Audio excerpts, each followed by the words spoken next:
श्री स्वामी समर्थ. तुम्हा सर्वांचं स्वागत आहे माझ्या चॅनलमध्ये.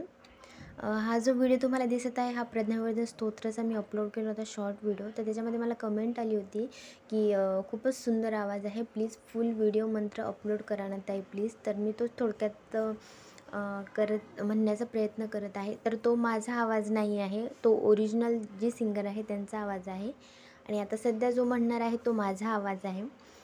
तर चला सुरुवात करूया प्रज्ञावर्धन स्तोत्राला. श्री गणेशाय नमः. अस्य श्री प्रज्ञावर्धन स्तोत्र मंत्रस्य सनत कुमार ऋषि स्वामी कार्तिकी देवता अनुष्ठिप छंदा मम सकल विद्या सिद्ध्यर्थे जपे विनियोगः. श्री स्कंद उवाच.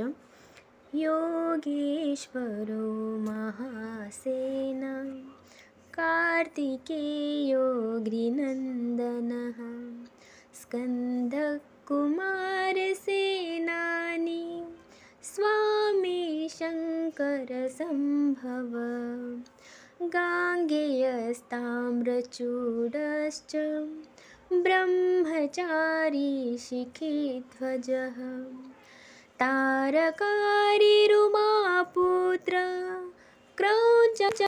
क्रौञ्चारीश्च षडाननः शब्दब्रह्मसमुद्रश्च सिद्धसारस्वतो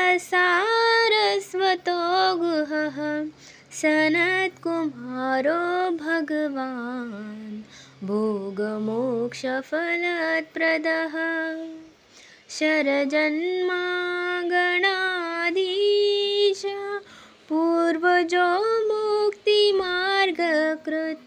सर्वागणप्रणेता च वाञ्छितार्थप्रदर्शनः. अष्टविंशतिनामानि मदीयानीति यः पठे प्रत्युषे श्रद्धया युक्तो मूको वाचस्पतिर्भवेत्. महामन्त्रमयानीति मम नामानुकीर्तन महाप्रज्ञाववाग्नोति नात्र कार्या विचारणा.